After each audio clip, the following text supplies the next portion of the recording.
Sup Shredders, my name is Logan aka Spiderhands and welcome to an SP Reviews where today we're going to be checking out an album from an act named Sephe, I think, Sephe, titled Twisted. And if we switch over to here we have ourselves the album on Spotify. It's got all 10 tracks here with some featured artists including Amari and Kovou, if I'm not mistaken with those pronunciations there. Now we're going to be listening to all 10 tracks today from start till finish and we're going to hear what we think. Starting with loading, let's go.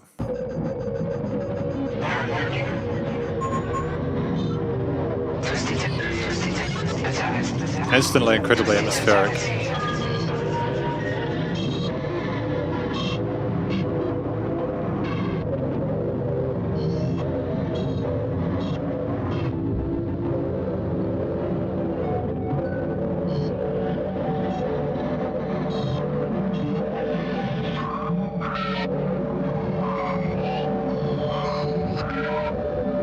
I mean, like, if this is all original, like if Sephe has managed to make all these sounds in here and produce them and engineer them to sound like this, I gotta be honest, that's pretty impressive.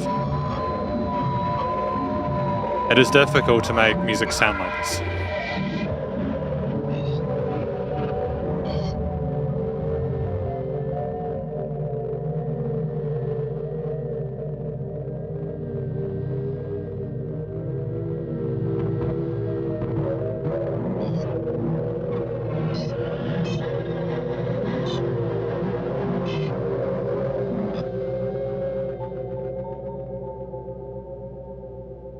I mean, a dynamic range to it as well, just kind of fading out like that.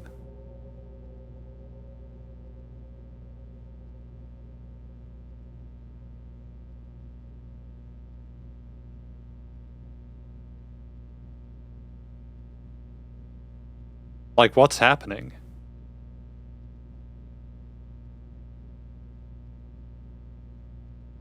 Are we actually in for a hell of a ride here? Because this is my first time listening to Sephe before, but I think that, yeah.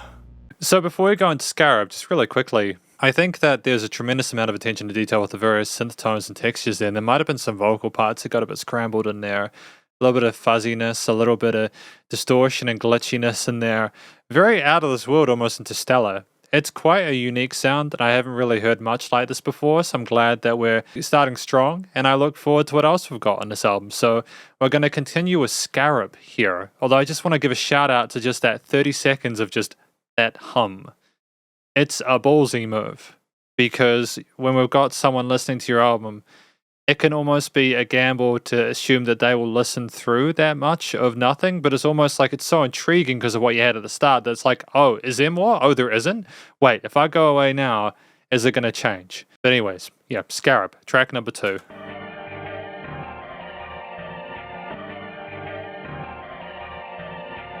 A lot of this is filtering, isn't it? With automation there.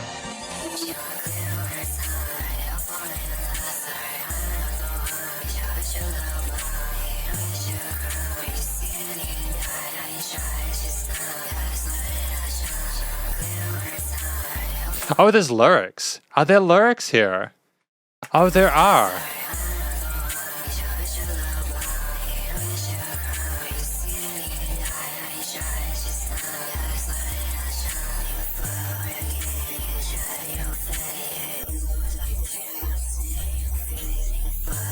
I mean, like, just having the fluctuation there. It's visceral. It's very unusual.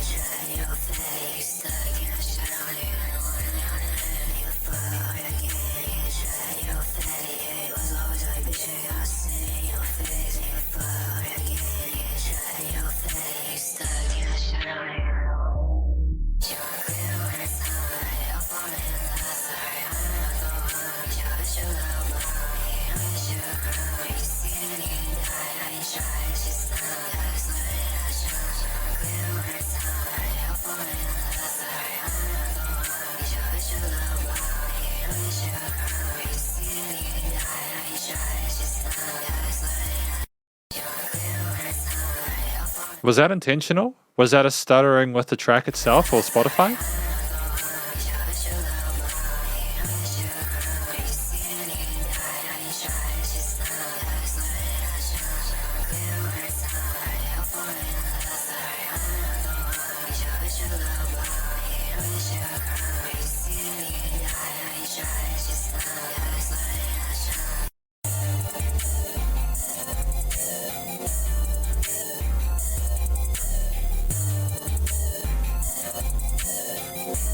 I mean, that's some really severe auto-tune.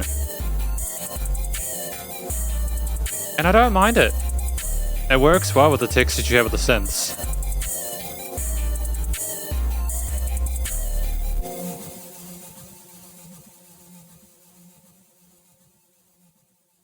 So the main components you have are basically the 808s, the da-da-da-da-da, that synth there, maybe some other sort of like distorted keys or modulated keys, and the vocals.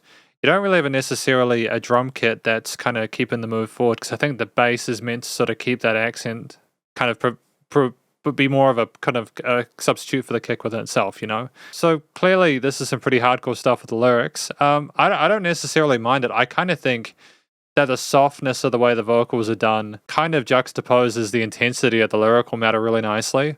And it's an interesting combination there for Skarab. But what have we got next? We've got Shock with Sephe and Amari.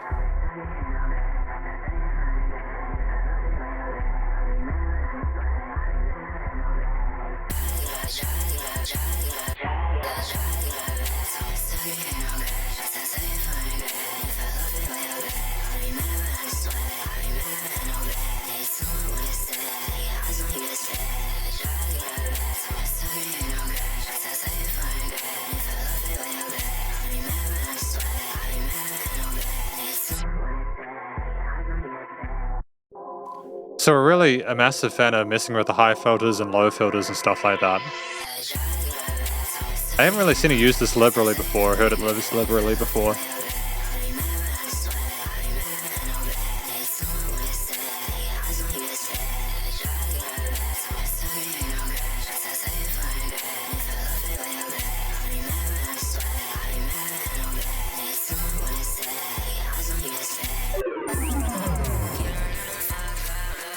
Hey, feature, I assume.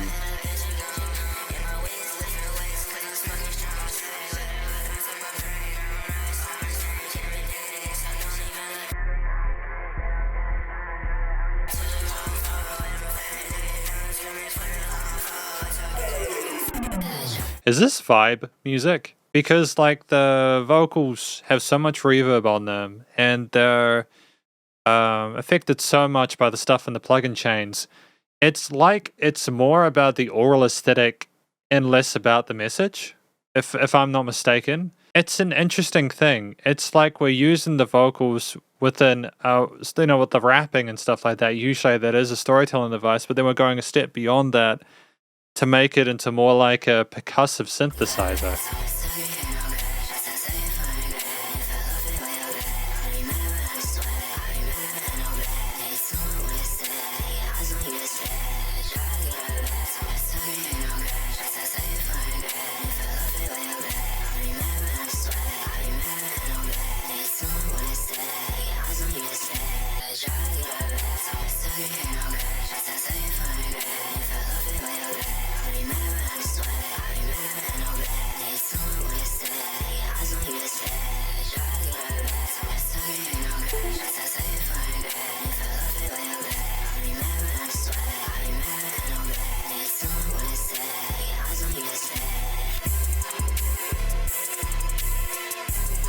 It's nice to have a break from the vocals.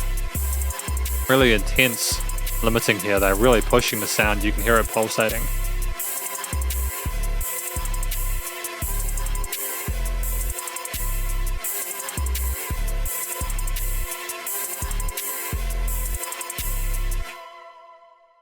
No, I like it. Again, as per the loading part, we clearly have an understanding of dynamic range and how to go between the loud and the quiet notes in a way that's, pleasing. But we're deliberately really intense with the way we're kind of pushing the 808 there against those higher sort of string synths there.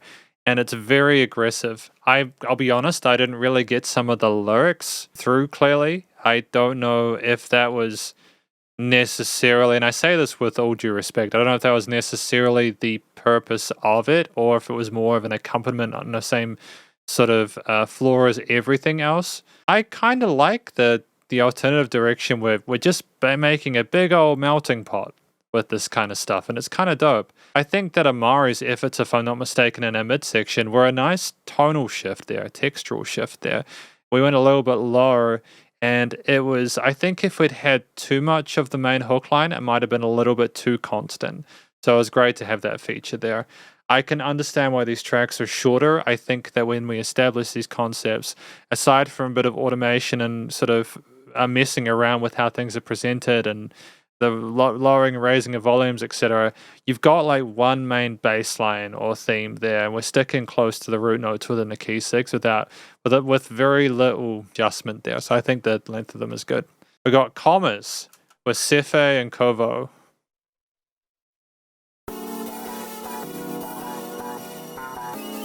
It kind of reminds me of some of the PlayStation games I used to play as a kid.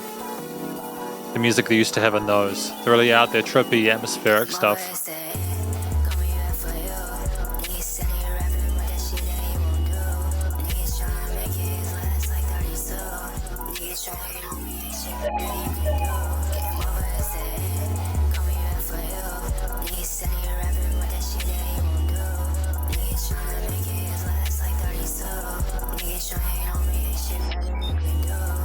Was he saying that he's something about a rapper, but saying they're a rapper, but that won't do? Is it saying that they're not doing a good job as a rapper or something like that?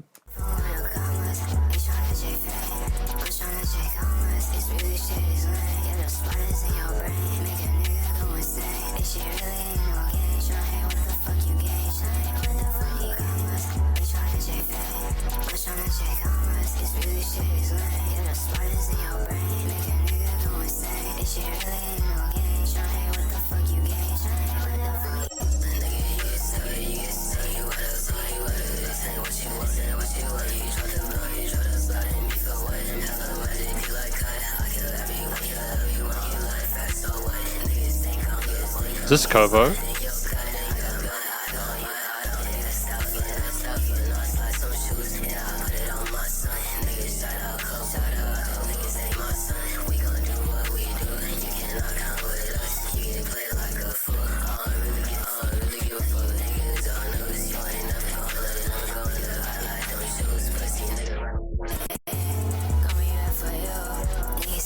I think going down in that range with the lower pitch there was a nice little sub-drop emphasis. It was an interesting use of an overall shift in the various focuses of the instruments to bring it down and create change there in the overall harmony.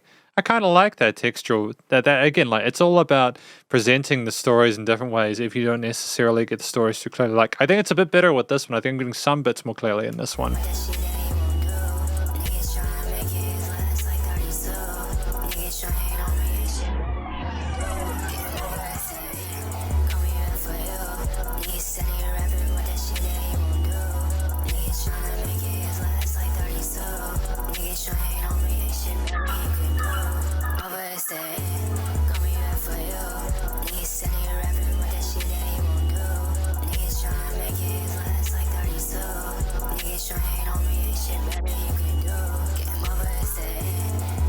Is he saying game over essay? Is that it?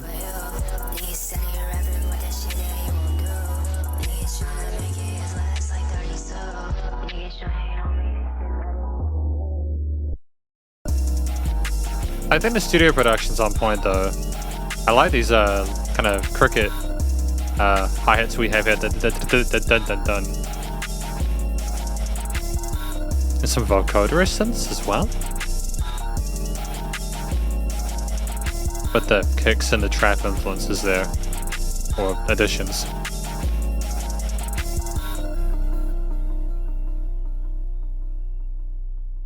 I mean, I will say that I'm incredibly fascinated with the choices of the different sounds within this album. There is a consistency and a connection between the different tracks with how they are presented and how they are experienced.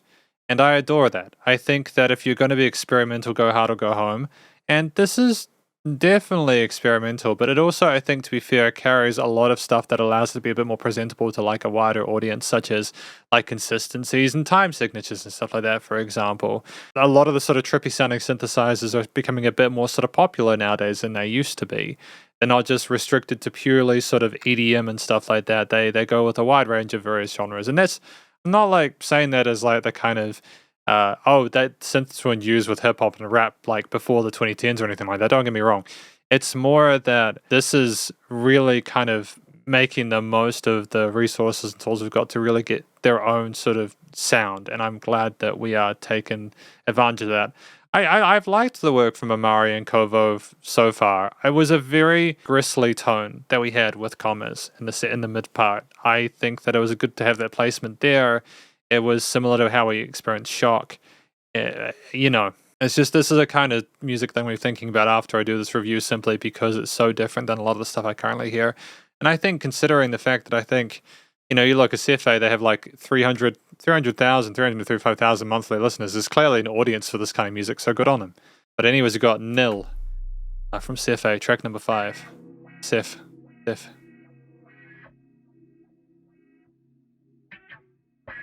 I'm aware it could be Sephe.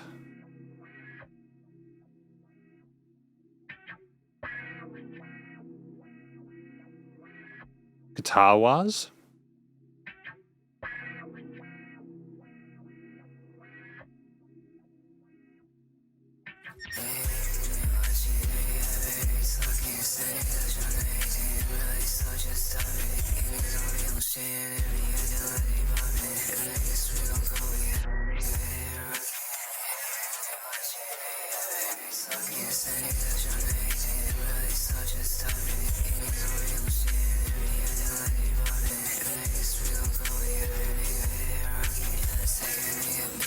I wasn't expecting it with the intro guitar thing.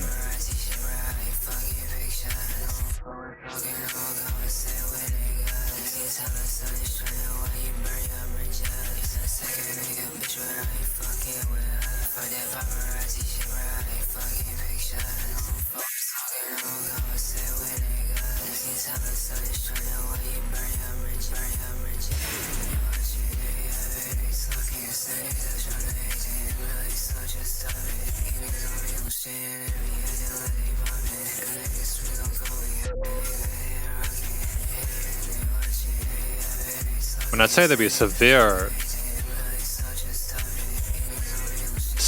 sub bass resonance.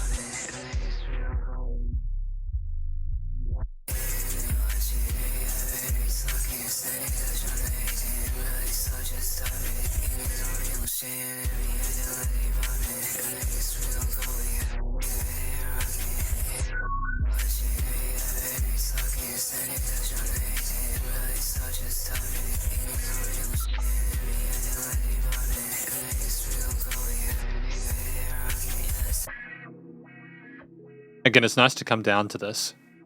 It demonstrates the understanding we have of how loud we're making those bigger sections.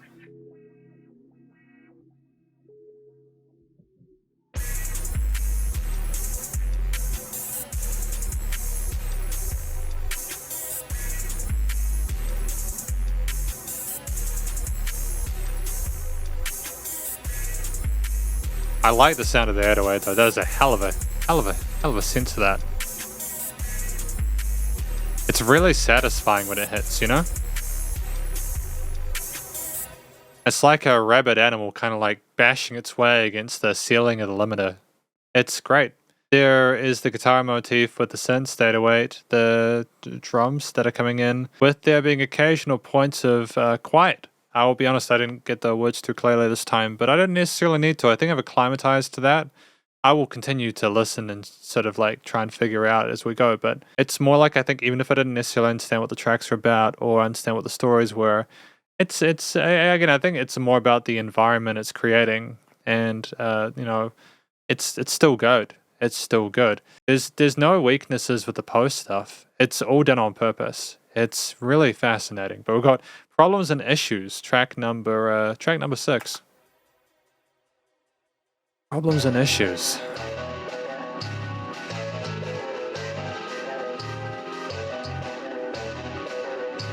With some extensions.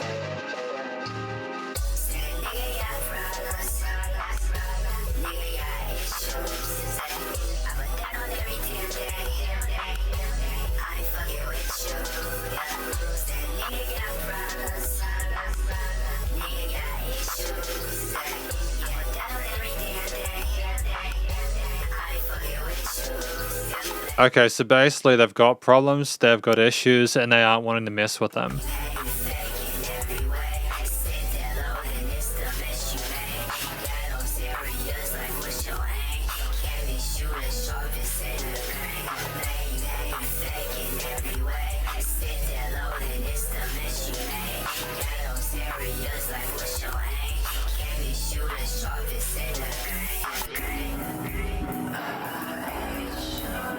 Oh, we're messing with ride cymbals?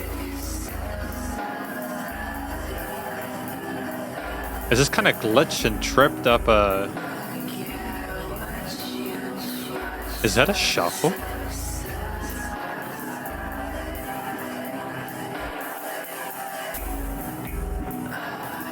It's almost feverish.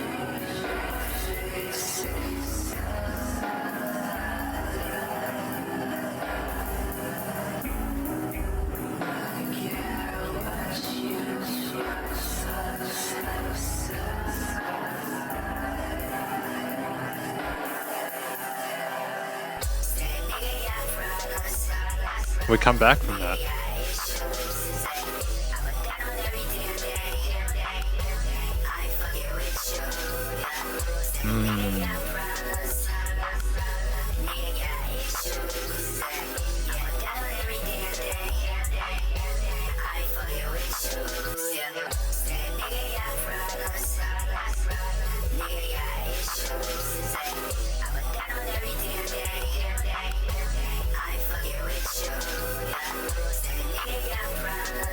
I wonder how we're going to end it.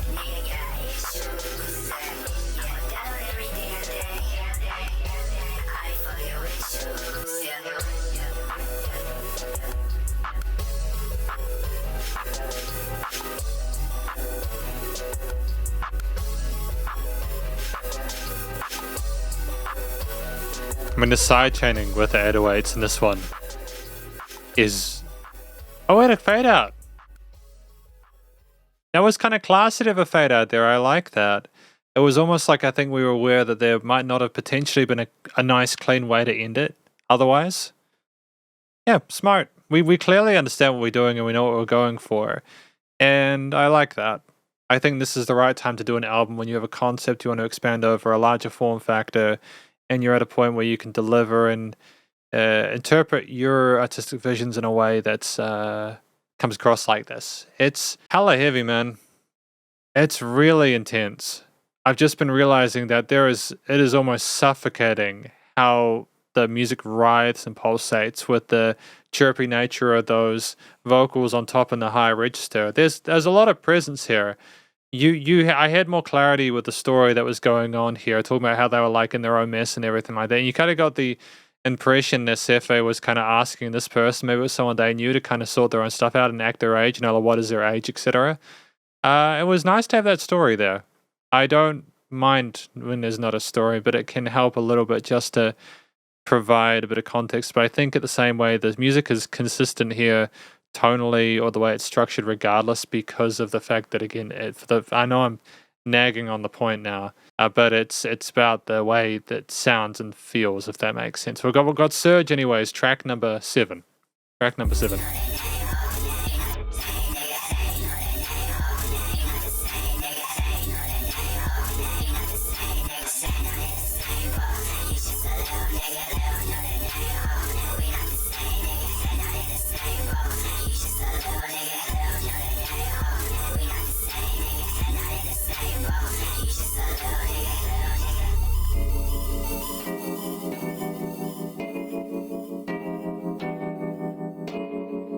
Great use of the vibrato with the organ there.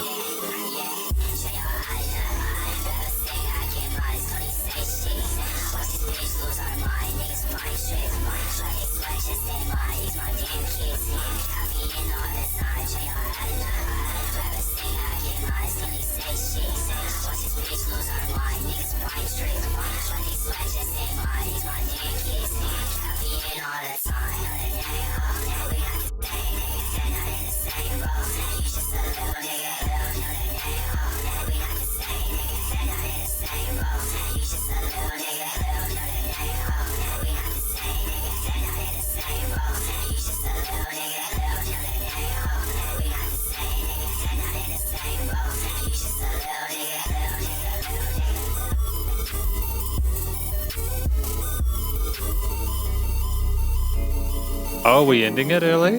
We're allowing things to flutter and... Nice.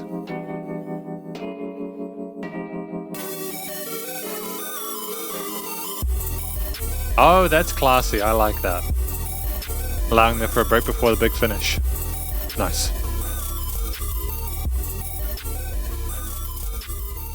Oh, we're doing another fade out. 2 in a row.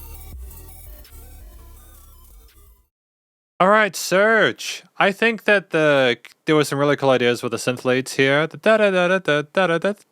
You know how they kind of ascended and kind of danced around. Thought that was great.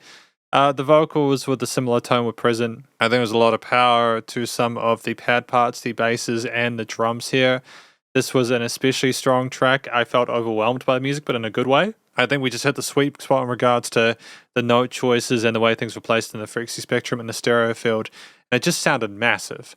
I'm wondering if how these were written, whether it was chronological order in the way that Sephe wrote them, should I say, or whether they were like, this is meant to be like a sort of a story, and so things might have been written at different points, and this is the way that it just was put together. But either way, it's nice. I think that we work well within the 1.5 to 2.5 minute form factor. When we have collaborations, it's fine. And don't get me wrong, I like tracks like Nil and Problems and Issues and stuff like that. I just think a lot of these concepts work when they're short and sweet as well. We've got Axiom, track number 8.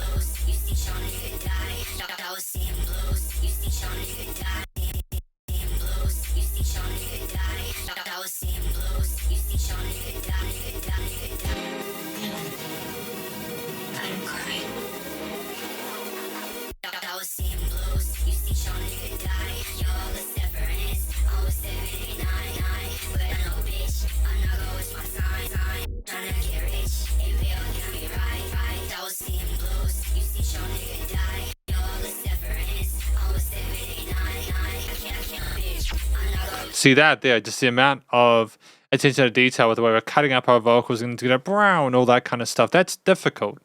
That's difficult stuff to do. But we're chopping it up in a way that's really satisfying and stylish. And I'm glad that we have the opportunity to be in the room with someone who is capable of doing that. It just, when you've got the lines repeated, it makes them more interesting when you can sort of mix them around like that.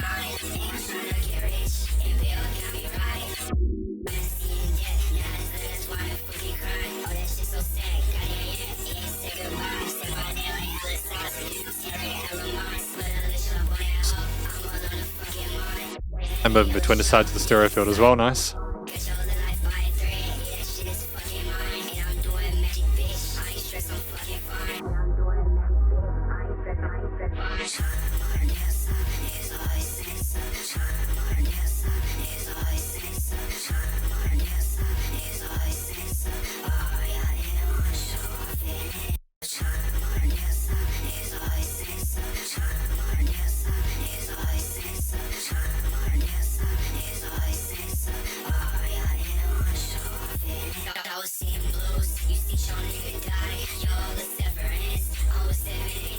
I mean, I'm not sure how we could change this to be more or less intense in a way that would make sense with the rest of what we had within this track and this album.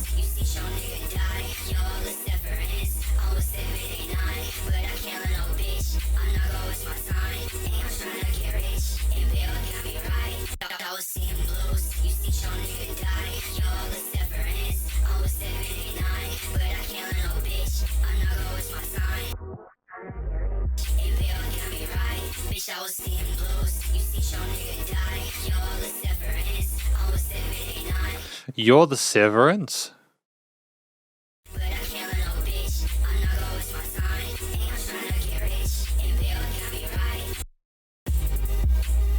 Was there a sub drop in there as well? On top of the normal 808, or was it just the pause gave it more oomph?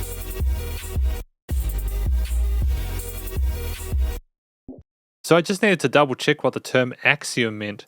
Apparently it is a statement of proposition which is regarded as being established, accepted, or self-evidently true. So I assume that what we're discussing in this track could well be something that is regarded as, you know, being established, accepted, or self-evidently true. I'm not sure about the fact that he's not going to waste his time and everything like that, and he's focused on like getting rich and stuff like that. I'm not sure about half of it. We're clearly seeing patterns here, and they're satisfying patterns. I like how things are recorded, mixed and mastered, and the way things are performed and produced. I think at this point in the album, we're in a comfortable place with the way we want to present our instruments, our vocal style, and all that. I'm wondering just how we're going to end it. We've got 2 more tracks to go. By the way, not because of the fact that I want to stop listening to this music. That's not at all. I genuinely am intrigued by it. As if I haven't said it already, I haven't really listened to a lot of stuff like this before. What I mean is that we've already had quite a lot of what Sephe is best at, and I'm wondering if we're going to show any other twists or turns in Goodnight, or Guess So, just to kind of let us know what could be coming next, but we're going to continue with Goodnight anyways.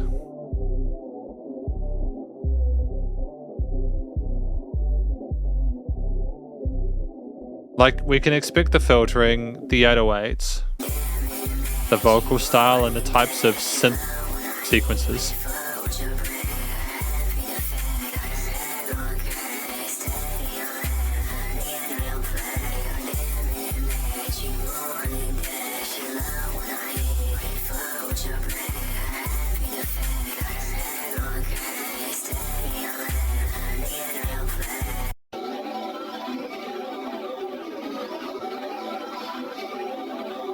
I mean, these pauses.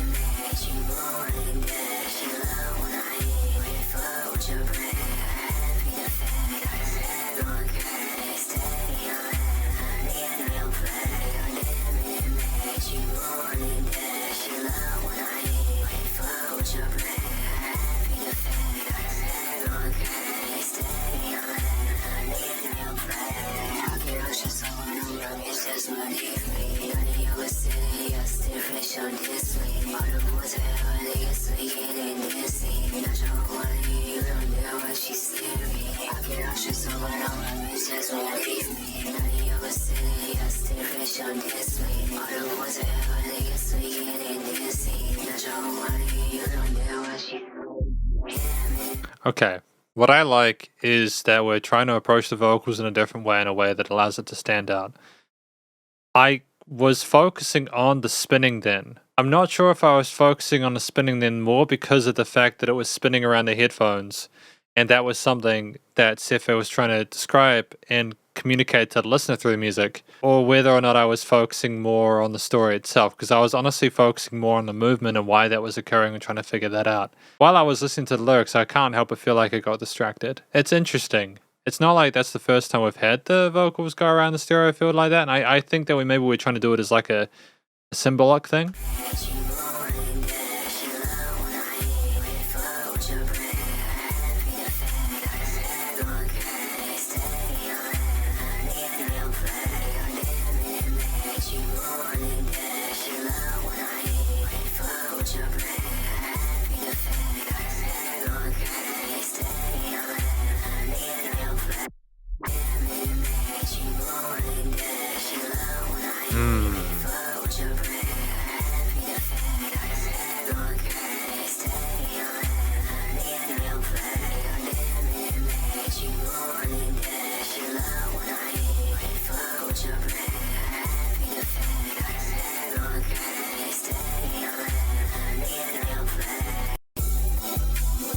Yeah, I think that was the right amount of times for that hook.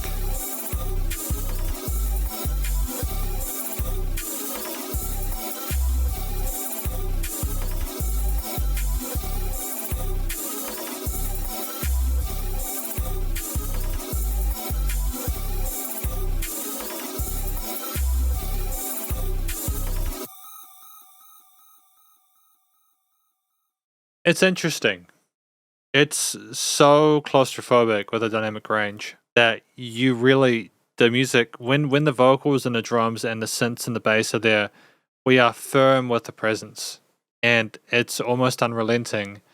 It's beautiful because of the fun chord shapes and the triads and arpeggios we explore, but it's still very heavy. I think it might have been nice to have had a track kind of like loading in the midpoint, just as a way of having a little bit of downtime before we continued with some of the heavier stuff. I think if we compartmentalized this album with like that, because loading was like an instrumental as far as I'm aware. It could have had some vocal bits on it, but like it was mainly focused on like the backing parts. And just that hum was just so intriguing, right? And I know that it's good to have the vocals and the bass and the kicks, drums and all that kind of stuff. Don't get me wrong.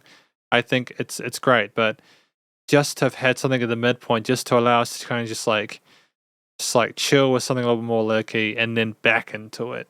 It's quite an intense album to listen through the entire way through. Not bad. It's not bad music. It's just very intense. But that said, I think that if you're into this kind of stuff, it really does deserve your attention. So we're going to continue with Guess So, track number 10 for today.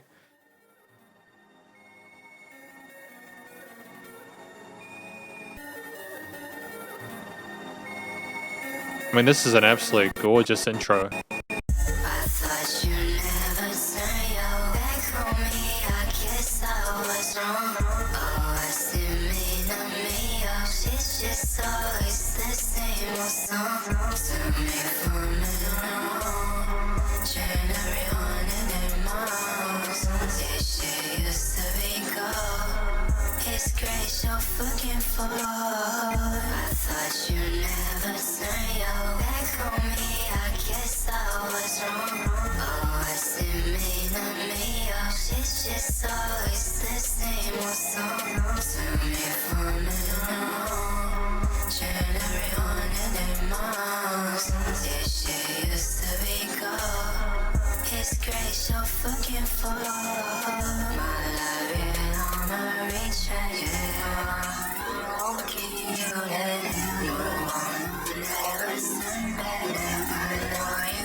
Again, like, I don't necessarily mind that we go down that low because we follow it.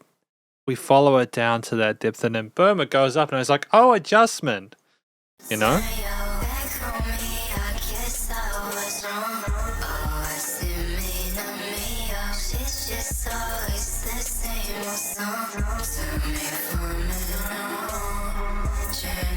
I see that bluesy chromatic there in that melody.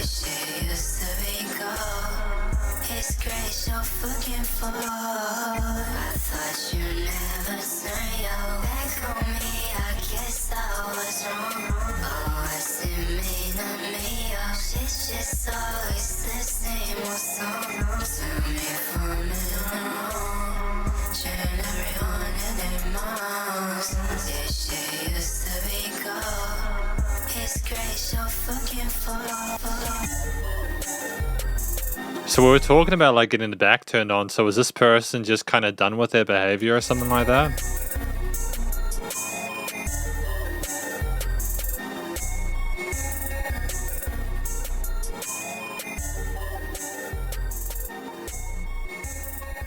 Oh, we're fading it out.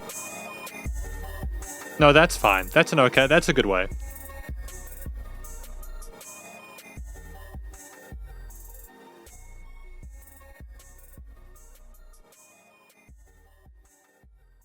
Just before we get into the conclusion, my thoughts on Guess So. I do think it was someone who is maybe at the end of this album contemplating their relationship with someone else or the situation with that person, wondering where things went wrong, whether things could have been adjusted. Maybe they didn't expect the person to turn their back on them. There was some parallel majors in there, some interesting bluesy choices there with the vocal melodies that I kind of did dig. It was pretty. It was a nice way to finish things. It was unexpected. I think when I was talking about earlier how we were going to finish the album, that's kind of what I wanted. We could have potentially just had an entire instrumental part as an outro, but I think that maybe we needed to leave the listener with that final note before we kind of, faded to black. But I think ultimately it's a satisfying conclusion to an album that I wasn't expecting, but I'm pleasantly surprised by, and I'm keen to talk about that more in the conclusion. And welcome to my conclusion of this album. My review of this album from an act named Sephe titled Twisted, or Sephe titled Twisted. If I've been saying Sephe this entire time and it's annoyed people, I apologize. I didn't mean it like that. I suppose, to be fair, Sephe could add the accent on Sephe, and that would have been like that. But Sephe. Maybe it's Sephe. Anyways, moving on. Shout out first of all to Amari and Kovou for your work as features in this album. I think that they were great. It's an interesting situation reviewing this album. I don't know what this is about. I think maybe at best, because I didn't get all the words too clearly, my understanding of this album is that it's about perhaps Seth's personal interpersonal relationships. Skarab were being tracks about maybe like looking down on someone else with their behavior and stuff like that. Maybe like coping with drama and relations and problems and issues, with problems and issues being about like the person who's in their own mess and everything like that and having to fix it. I didn't get like songs like Commas or Shock. Loading was just nice as an instrumental intro, predominantly instrumental with like lots of synth parts, and the hum there instigated the concept that we're in for a bit of a wild ride with the synthy EDM elements there, with the really kind of interesting filtered, almost really reverby delay. This is a really interesting album. While I'm not necessarily sure what the album is about as a whole, there are little bits that I got from it, and that's about as much as I wanted to sort of contend at this point in time without further clarification. But I think that this album is got some vocals in it, and the vocals are filtered and modulated for the most part, and it's some of the most aggressive experimental vocal modulation I've heard in any of the albums that I reviewed in my time as a music reviewer in my career. And I like the fact that we're pushing the boundaries of what's considered to be quote-unquote doable with releases like this. And again, with like 335k monthly listens under their belt, Sephe's doing well for themselves. Like, don't get me wrong, it's good that there's an audience for it, because clearly there is. It makes me wonder like where they got the inspiration to do this. Usually with vocals, the point is to be able to clearly communicate a message or a story to a listener. I think in this case it was more to provide a feeling. It was, if you got the words clearly, that's good, and there were some songs where they were clearer than others, but I think ultimately it was the vocals were another instrumental layer there. There was a sense of rhythm with the rapped parts or the sung parts there that was very satisfying. They were almost sort of lead instruments, and they coalesced really well with the basses and synths and sat really nicely on top of the drums. Even when the bass, the 808s, they were pumping and really gripping the track by the throat and just making it pulse and writhe.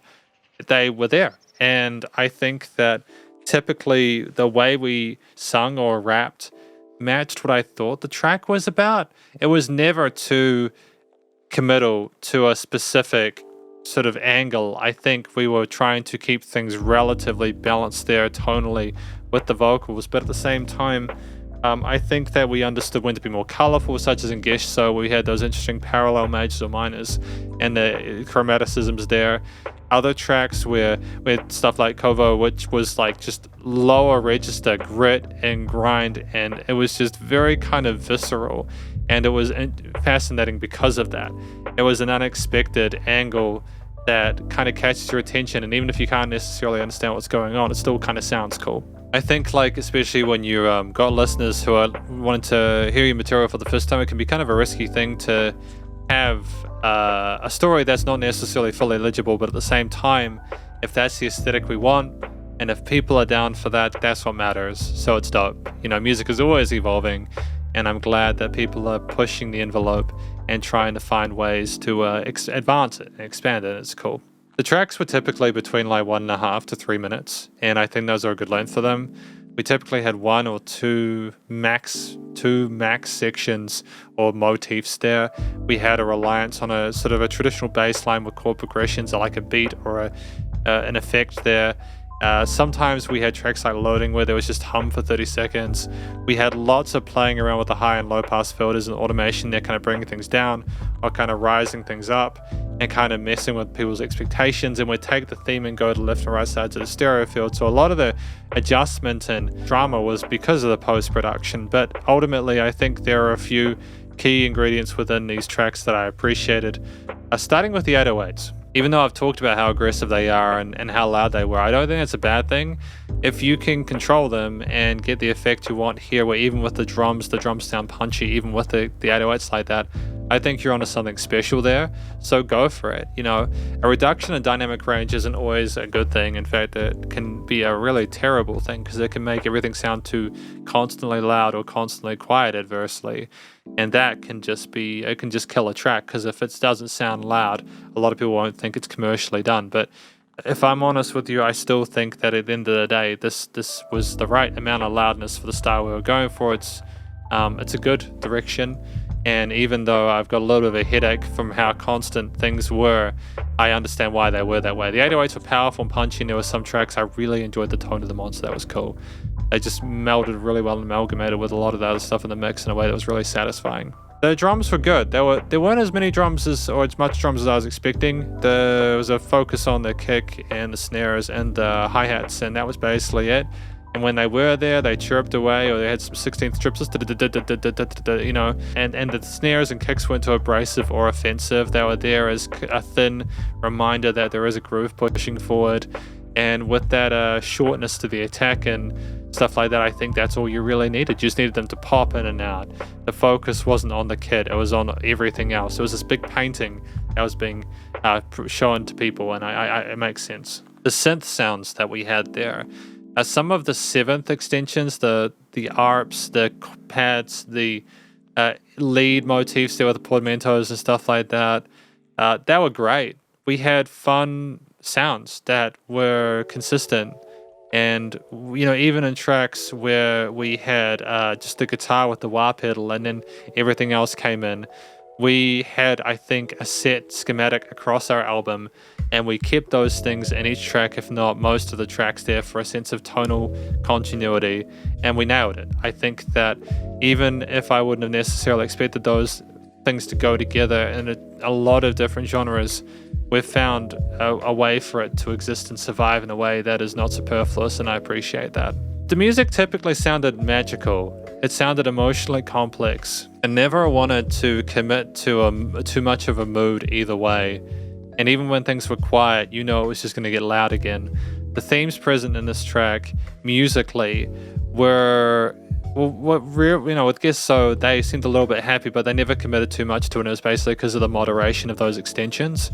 But typically, you had sort of a very misty, due to the reverb delay kind of sound to them, that seemed quite introspective, and it was almost like you were going through your thoughts in your own head. We clearly understood our music theory and composition here, and we put together tracks that because I talked about the dynamic range as well not being great before. There was phenomenal difference between loud and quiet, so we clearly knew what we were doing with making it hard like that. But I think just in regards to how we wrote things, there was never a dull moment. There was quite a bit of repetition of some of the structural components, such as we really focused on our hook lines and then different stanzas being repeated quite a few times.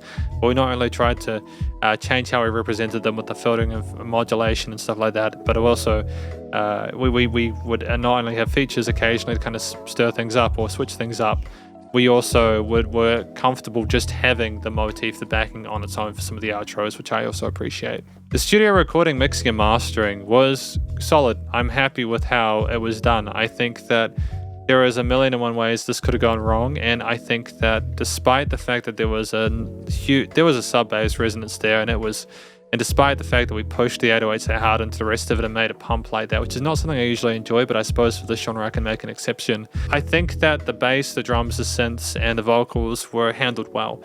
For incredible amount of attention to detail with the automation of like the panning of stuff and the frequency responses of things with the high and lows pass filters. There were no resonant frequencies, so it was nice, that was good. So things were niched well in the frequency spectrum. Things were nice and wide in the stereo field. Like it was huge sounding at some points, such as surge. It was very, very satisfying. With the dynamic range I mentioned before, still big difference between quiet and loud sounds, such as the hum that we had in loading to kind of illustrate that things would go quiet occasionally. It was just loud, and that was the style we wanted. And it worked. This is my review of this album from an Agnes Sephe titled Twisted, and hopefully you enjoyed it. If you did, please go show us some love via their various social medias and their Spotify page, and stay cool, stay safe, and please remember to support your local musicians and artists at this point in time, as they help more than ever with all the crazy stuff going on in the world, and I will catch you in the next review. Spiderhands Out.